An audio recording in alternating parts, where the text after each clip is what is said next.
19절에서 26절까지 말씀을 잠목소리로 읽도록 하겠습니다.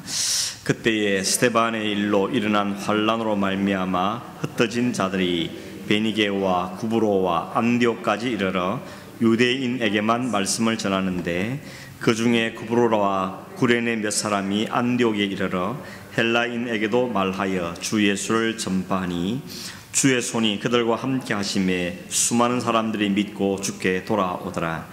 예루살렘 교회가 이 사람들의 소문을 듣고 바나바를 안디옥까지 보내니, 그가 이르러 하나님의 은혜를 보고 기뻐하여 모든 사람에게 굳건한 마음으로 주와 함께 머물러 있으라 권하니, 바나바는 착한 사람이요 성령과 믿음이 충만한 사람이라. 이에 큰 무리가 주께 더하여 지더라. 바나바가 사울을 찾으러 다소에 가서 만남에 안디옥에 데리고 와서 둘이 교회에 1년간 모여 있어 큰 무리를 가르쳤고, 제자들이 안디옥에서 비로소 그리스도인이라 일컬음을 받게 되었더라. 아멘. 오늘 읽은 말씀 내용에는 최초의 이방 교회라고 불릴 수 있는 안디옥 교회가 어떻게 세워졌는가, 그리고 거기서 처음으로 그리스도인이라는 크리스찬이라는 이름이 생겨된 것을 성경에서 볼 수 있겠습니다. 오늘 그걸 좀 살펴보겠습니다. 안디옥은 지도에 보면 이스라엘에서 북쪽으로 오늘날 터키와 시리아 사이에 있는 그런 도시입니다. 이 도시가 생기게 된 이유는 배경이 어떤가 하면, 우리가 잘 아는 알렉산더 대왕이 있죠. 알렉산더 나이 20세에 왕이 돼가지고 30세까지 아주 젊은 나이에 죽었는데, 그 한 12년 동안 왕으로 있으면서 세계를 제패한, 어떤 왕도 이루지 못했던 큰 영토를 확장했던 정말 잘 나가던 왕이었죠.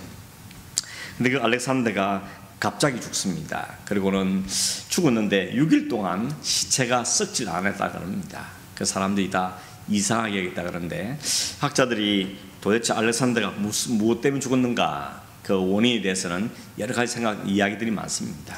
어느 사람은 그 원정을 갔다가 말라리아에 걸렸다, 아니면 장티푸스에 걸렸다, 이런 이야기도 하고, 혹은 워낙 술을 많이 마셔가지고 알코올 중독으로 죽었다 하는 이야기도 있고, 뿐만 아니고 누군가가 정적이 암살한 거다, 이런 이야기도 있습니다. 어느 게 정확한지는 모르겠는데, 아무튼 이 알렉산더가 32살에 죽었으니 얼마나 일찍 죽은 겁니까?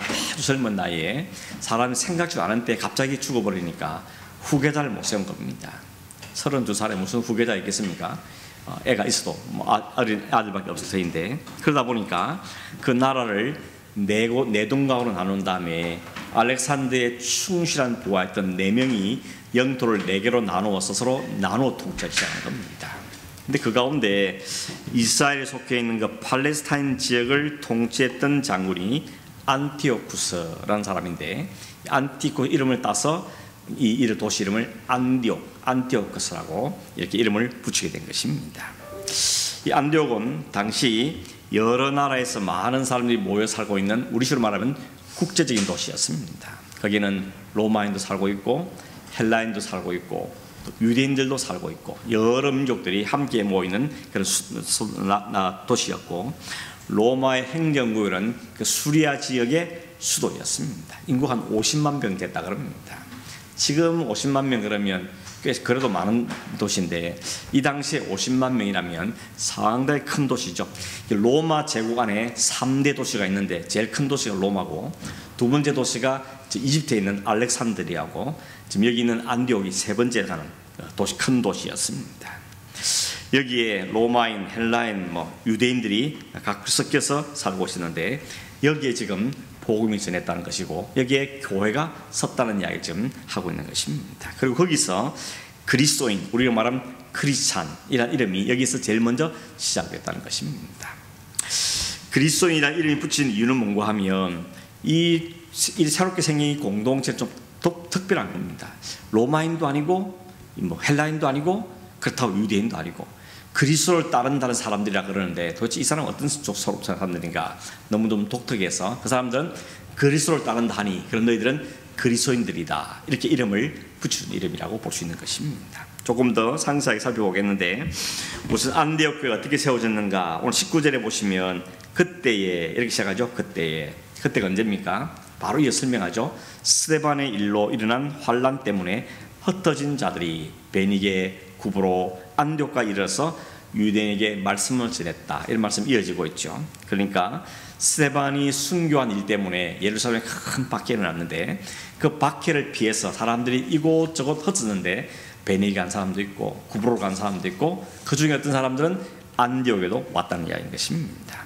이미 우리가 아는 것처럼 사도행전 6장 7장에 스데반이 돌에 맞아 순교하죠. 그리고 8장에 가면 그 스데반 순교를 보고는 유대인들이 이참에 그냥 기독교를 말살시키자 그래가지고는 대대적인 박해를 가하게 되는 것입니다. 그랬더니 결국 예루살렘 큰 핍박 때문에 사도들 외에는 다른 그 제자들은 다 뿔뿔이 다 흩어지게 되는 일들이 벌어졌다는 것입니다. 예루살렘의 핍박이 일어난 이유는 겉으로 보이는 표면적인 이유와 그리고 속에 감춘 이유, 두 가지 이유가 있습니다. 그런 이유는 뭔가 하면 기독교에 대한 반감을 가진, 그리고 예수 그리스도의 십자가 부활에 대해서 반감을 가진 유대인들이 새롭게 일어난 예수를 따르는 무리들, 기독교를 완전히 말살시켜야 되겠다. 그래서 강력한 핍박이 일어난 것이 첫 번째 표면적으로 드러난 이유입니다. 그런데 내면적으로 오면 실제 안에 숨겨진 이유는 뭔가 하면 그들이 예루살렘 교회가 하나님의 명령에 순종하지 않았기 때문입니다. 어떤 명령인가 하면 사도행전 1장 8절이죠.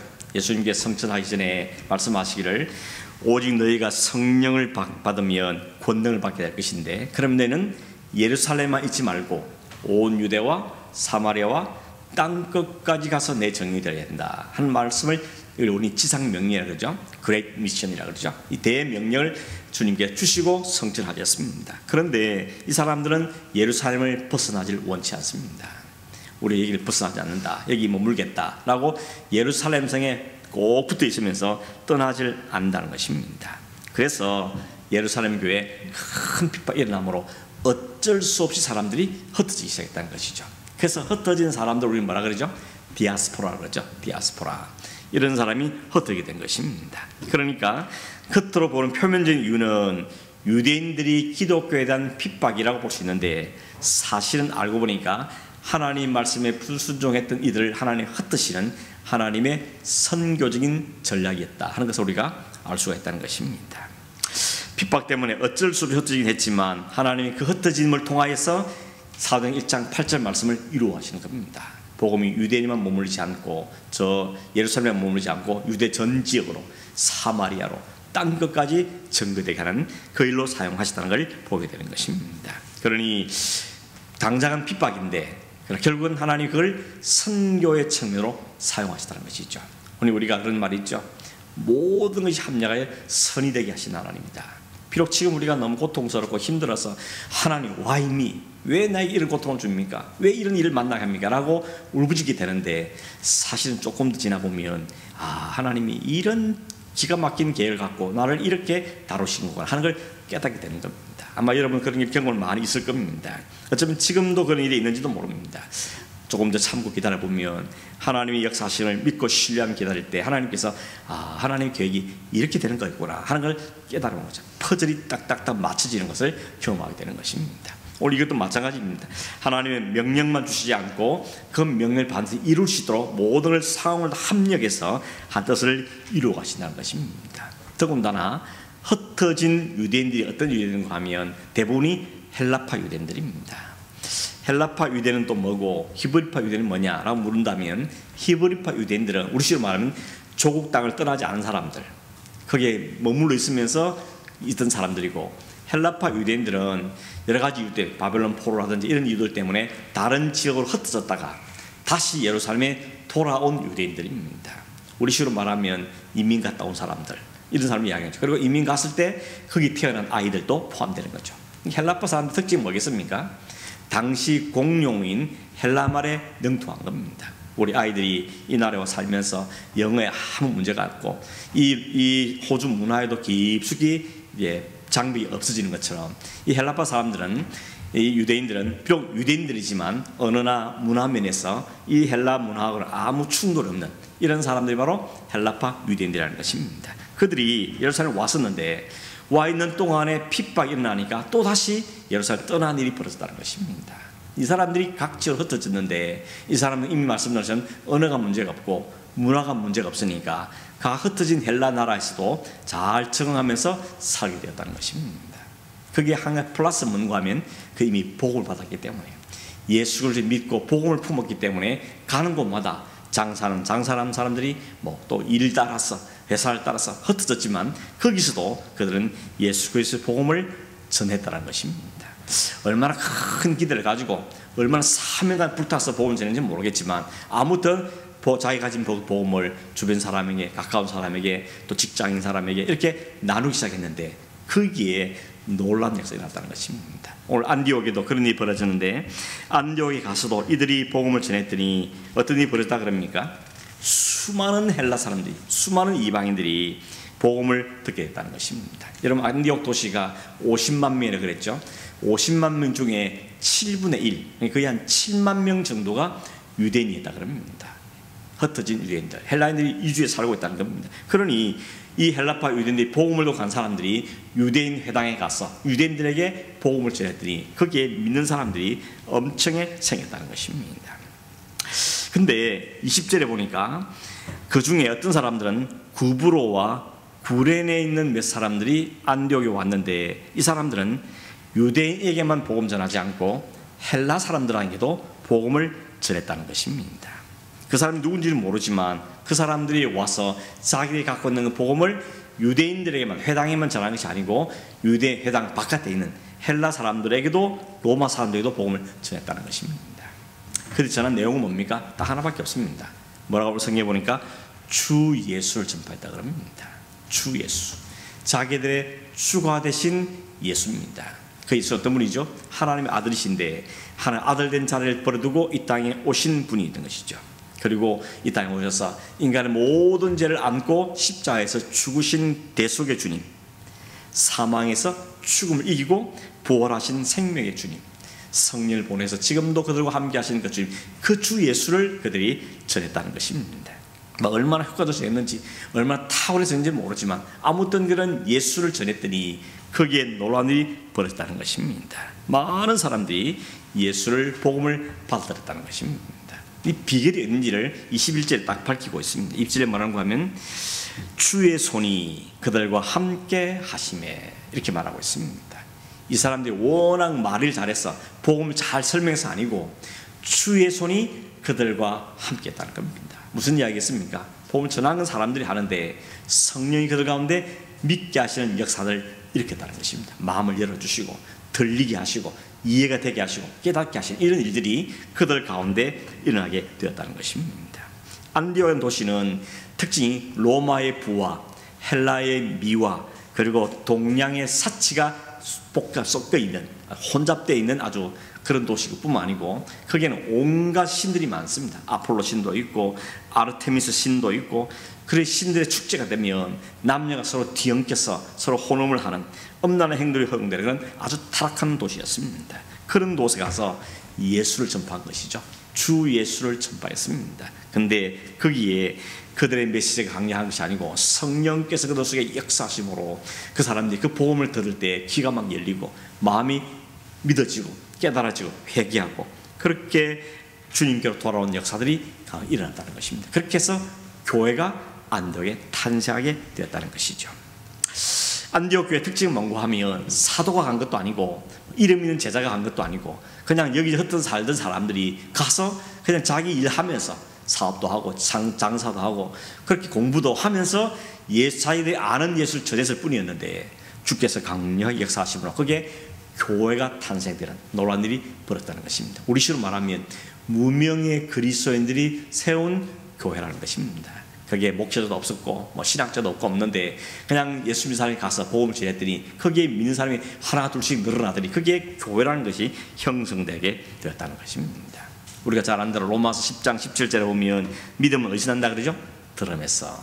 그리고 들음은 그리스도의 말씀으로 말미암다 그랬죠. 말씀이 전파되고 그 말씀이 귀에 들리면 그 마음에 믿음이 생기더라는 것입니다. 그래서 로마서 10장 14절을 보면 그러므로 믿지 않은 이를 어찌 부르고 듣지 못하는 이를 어찌 믿고 전파하는 자 없이 어찌 듣겠느냐, 보내심을 받지 않으면 어찌 전파되겠느냐. 아름답도다 좋은 소식을 전하는 자들의 발이여라고 말하죠. 복음을 전하는 것이 아름답고 좋은 일이라는 것을 말씀하고 있습니다. 뭐 대단한 지식이 되는 것 아니고, 대단한 신학적인 학문을 갖춰야 되는 것이 아니고, 뭐 다 선교사 되는 것도 아니고, 그저 자기가 일 따라서 자기가 만난 사람에게 자기가 먼저 자기가 경험한 그 예수를 그냥 겸손하게 겸하게 나눴을 뿐인데, 성령께서 주의 손이 그에게 강력하게 역사하시니까 그게 이런 놀라운 역사들이 일어나게 되었다는 것을 보게 되는 것입니다. 그러면 우리가 할 수 있는 것, 그리고 해야 하는 건 뭐겠습니까? 내가 그리스도를 전하는 것이죠. 예수를 믿어봐라. 예수가 얼마나 좋은지 아느냐. 그렇게 예수를 전하는 것이 중요하다는 것입니다. 그러려면 내가 먼저 복음을 알아야 되는 거죠. 나도 모르는데 뭘 전하겠습니까?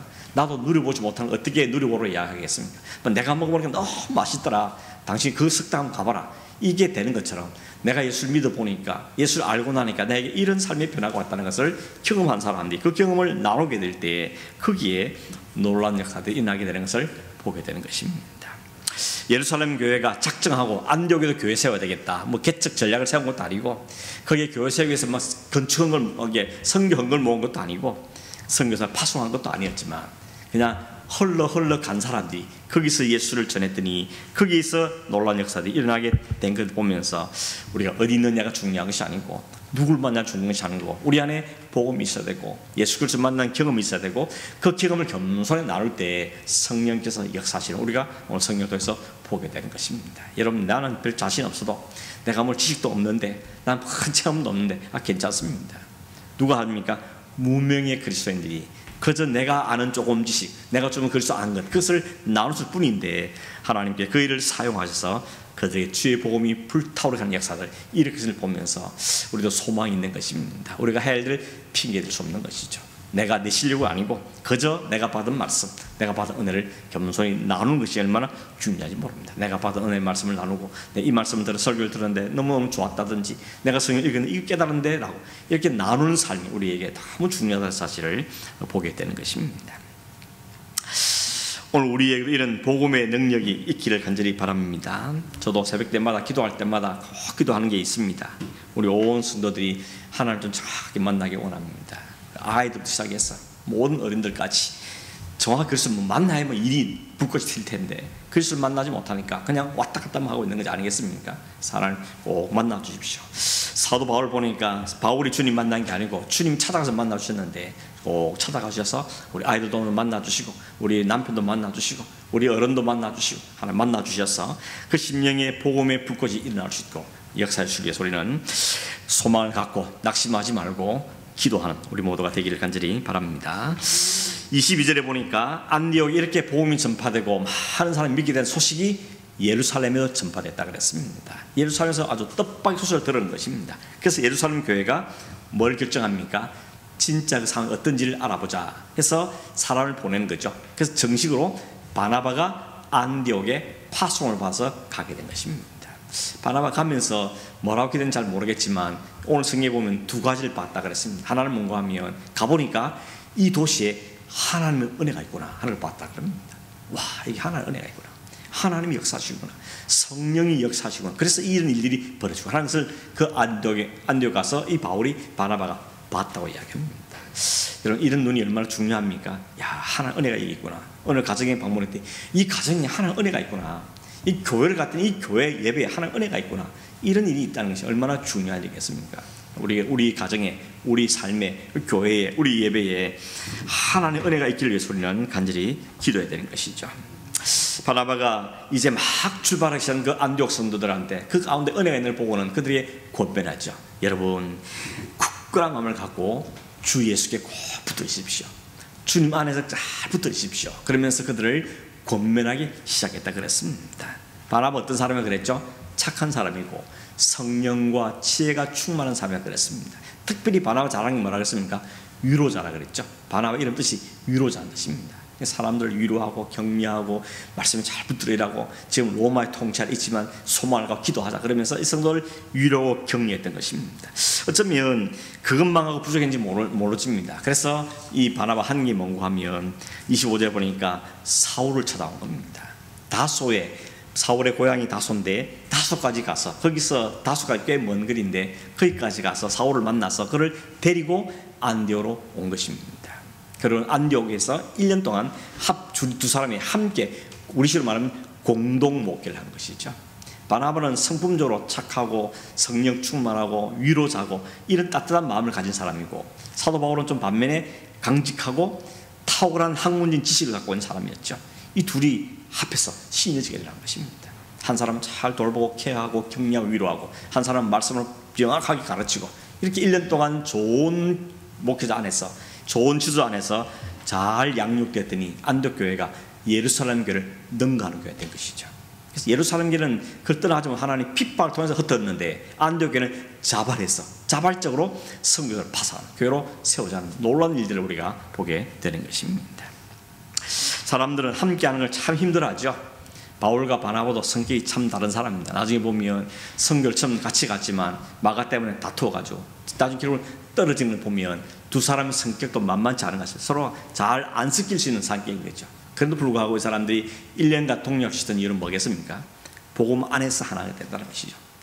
나를 내려놓고 복음을 위해서, 나를 내려놓고 이 성도를 위해서, 나를 놓고 이 교회를 위해서 자기의 권리나 이걸 다 내려놓고 열심으로 섬겼다는 우리가 알 수 있는 것이죠. 교회는 그래야 되는 것이죠.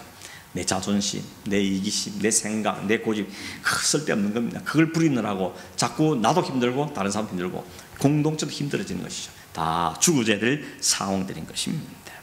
용납하고 포용하고 장대 잘한 것을 인정해주고 내가 또 잘한 것을 열심히 하고, 그래서 하나가 돼서 이럴 때 각각의 어떤 것들이 그것이 잘 맞추어서 교회를 아름답게 세워가게 되는 걸 보게 되는 것입니다. 그 1년 동안에 안디옥 교회에 이 두 사람 말고도 신실한 교사들이 일어났다 그렇습니다.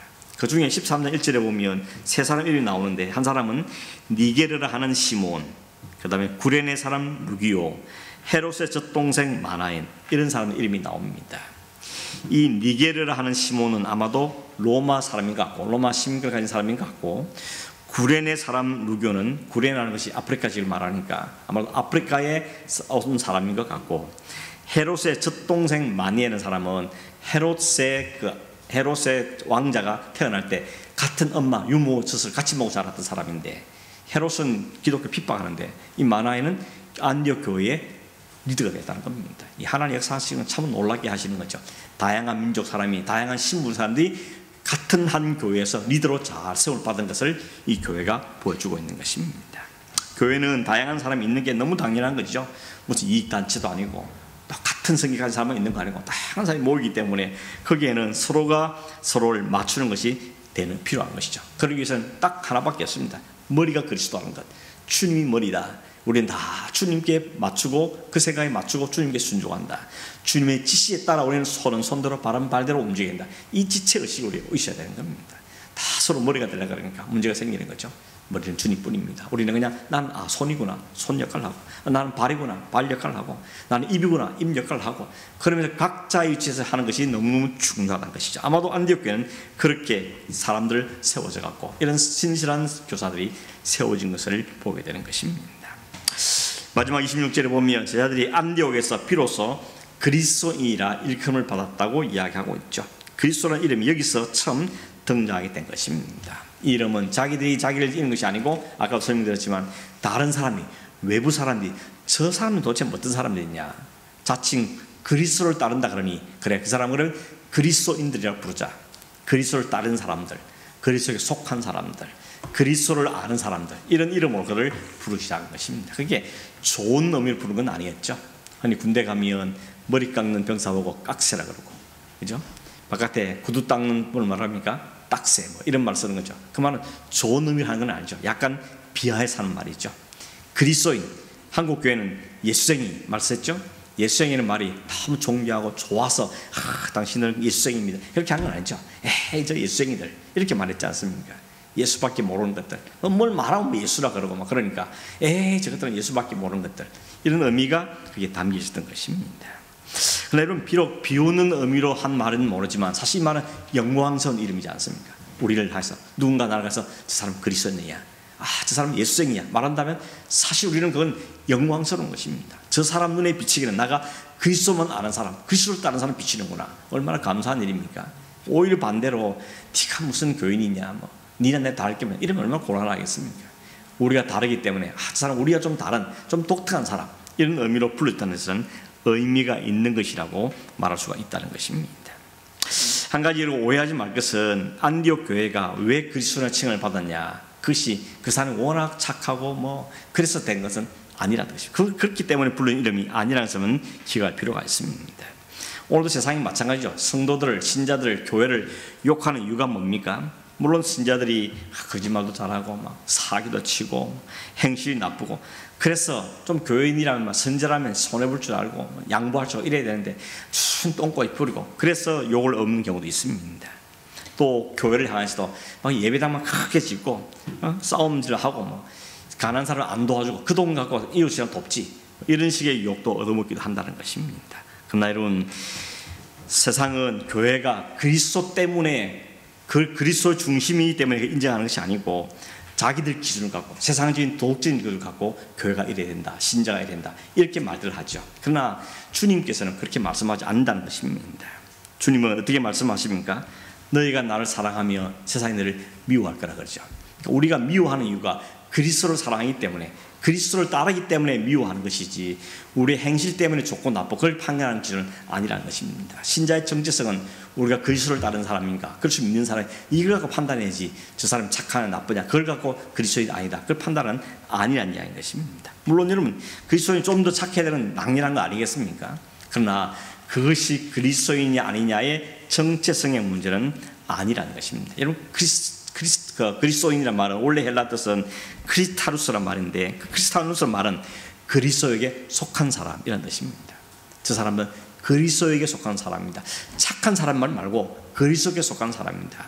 저 사람은 그리스도를 따르는 사람이고 그리스도의 가치를 따르는 사람이고 그리스도 가는 길을 따라가는 사람이다, 이런 의미로 부른 것이 그리스도는 이름이라는 것입니다. 이런 예화가 있습니다. 옛날에 러시아 병사 한 명이 나폴레옹 군대한테 포로 잡혔습니다. 나폴레옹 군대를 잡으니까 이제는 이 사람은 나폴레옹의 군에 잡혔으니까 나폴레옹의 군대가 된 거니까 그 표식으로 팔에다가 N자를 새겼다 그럽니다. 나폴레옹의 N자, 첫자를 따서 N자를 글자에다 새겼더니 사람이 물었더니 이게 뭔 뜻입니까? 이제 N, 나폴레옹의 군인이 된 거다 너, 이렇게 이야기하니까 그 팔을 잘라버렸다는 겁니다. 나는 한 사람밖에 왕이 없다, 내가 섬기는 주인은 한 주인밖에 없다, 난 나폴레옹의 군대에 될 수 없다, 그러면서 자기 팔을 잘라버렸다는 그런 예화가 있습니다. 실제인지 아닌지 잘 모르겠지만 그게 속한다는 의미입니다. 나는 그리스도께만 속했다, 나는 나폴레옹에 속했다, 아니 나는 러시아에 속했다, 이게 속과 소속을 이야기하는 것이죠. 그리스도인이란 말은 그리스도께 속했다는 것입니다. 그리스도 나의 주인이다, 그리스도 나의 주님이시다, 나의 구주시다, 이게 분명한 사람, 그 사람이 그리스도인이라는 것입니다. 혹 그런 사람 중에는 착하지 못한 사람이 있을 수 있습니다. 그러나 그럼에도 불구하고 그가 그리스도께 속한 사람이면 그 사람은 그리스도인이라는 것입니다. 착하게 사는 게 의미 없단 말은 아니죠. 그리스도인이 되면 착해지는 게 당연한 거 아니겠습니까? 세상보다 더 착해져야 되죠. 바르게 살고 정직하게 살게 되는 게 맞습니다. 그러나 그것이 그리스도의 정체를 결정하는 건 아니고, 우리가 그리스도를 아느냐, 그리스도에 속했느냐, 그리스도를 믿느냐, 그것을 따르냐, 그것이 그리스도인의 정체성이라는 것을 우리에게 이야기하고 있는 것입니다. 우리는 그런 점에서 그리스도인가 스스로 한번 물어보시길 바랍니다. 나는 그리스도인인가, 그리스도에 속한 사람인가, 내 생각이, 내가 관심이, 내 관점이나 내 세계관이 그리스도께 속한 사람인가. 그렇지 않다면 우리가 문의는 교회를 다녀도 그 사람은 교인인지를 몰라도 그리스도인은 아닐 수 있다는 사실을 우리는 기억할 필요가 있는 것입니다. 그러려면 어떻게 됩니까? 내가 그것을 알아야 되고, 그것을 더 분명히 알게 되고, 그것을 따라야 되고, 그것을 믿는 믿음이 우리 안에 더 솟구쳐 올라야 되어진다는 것이죠. 그렇게 될 때 그리스도인 삶을 살아갈 때 거기는 세상과 다른 구별된 삶이 나타나는 게 당연한 것입니다. 성령의 열매가 다 악한 것입니까? 다 선한 것들이죠. 사랑, 희락, 화평, 오래참, 양선, 충성, 온유, 질제, 도덕적으로 다 좋은 것들입니다. 진정한 그리스도에 되면 성격, 인품적이도 인격적이면도 좋은 게 당연합니다. 그러나 반대로 인격 때문에 그리스도인이 아니라 판단하는 아니라는 것을 지금 이야기하고 있는 것이죠. 이 사람도 마찬가지입니다. 안디옥 사람들이 그리스도인을 보니까 너무 착하니까, 너무 도덕적이니까 이 사람은 그리스도인이자 한 게 아니고, 저 사람 생각이 우리가 다르고, 그 생각이 이 황제를 따르지 않고, 생각이 아폴로 신을 따르지 않고 그리스도라는 신을 따르는구나, 그리스도라는 분을 따르는구나. 그래서 그 사람들을 그리스도인이라고 불렀다는 의미를 갖고 있는 것입니다. 말씀을 정리하면서 여러분, 안디옥 교회가 어떻게 출발했다 그랬습니까? 복음을 가진 사람이 자기 삶의 현장에서 어디를 가든지 그 복음을 나누었더니 거기에 복음의 열매가 맺히고 성령의 역사하심으로 거기에 아름다운 열매 맺혀진 열매가 바로 안디옥 교회였다는 것입니다. 우리가 우리의 가정이 교회고 우리가 삶이 교회적인 삶을 살아야 된다면 우리가 할 일은 그리스도를 전하는 것이죠. 그 그리스도를 전하기 위해서 내가 뭘 맛을 봐야 되지 않겠습니까? 알아야 되는 거죠. 경험해야 되는, 기도 응답도 받고 지식도 깨닫기도 하고 눈이 열리기도 하고 그런 체험이 있을 때 그걸 사람들에게 당신 잘 이해될지 모르겠지만 내가 그리스도이기 때문에 이런 일을 경험한다, 이런 일을 내가 겪는다 하는 일들을 할 수 있는 거죠. 그게 바로 오늘 안디옥 교회가 생겨진 출발점이 됐다는 것을 보면서 우리 삶에도 이와 같은 삶의 모습이 필요하다는 것을 깨닫게 되어지는 것입니다. 뿐만 아니고 우리의 삶의 기준이 누가 봐도 저 사람은 그리스도를 따르는 사람이구나, 그리스도 중심에 사는 사람이구나, 자기 고집, 자기 생각, 자기 편견, 자기 고집 부리지 않고 그리스도를 위해서 자신의 모든 걸 내려올 줄 아는 사람들이구나, 그게 그리스도인이라는 것입니다. 다 자기 생각도 자기 고집도 한다면 그게 무슨 그리스도인이겠습니까? 그리스도를 아는 사람, 그리스도의 초점을 맞추는 사람, 그게 바로 그리스도인이라는 의미를 갖고 있다는 것입니다. 오늘 우리 교회가 또 우리 자신들이 이 안디옥 교회처럼 주님의 은혜가 충만하고 하는 은혜가 머무는 교회, 하나 역사가 있는 게 믿음은 바르게 세워지는 교회가 되기를 소망하고 우리가 그런 사람이 되어지고 또 그 일을 위해서 우리가 이렇게 이름도 없고 빛도 없이 쓰임받는, 믿음의 쓰임받는 우리 모두가 되기를 간절히 바랍니다. 같이 기도하겠습니다. 고마우신 하나님 아버지 감사합니다. 오늘도 안디옥 교회가 어떻게 세워져 갔는지 또 거기서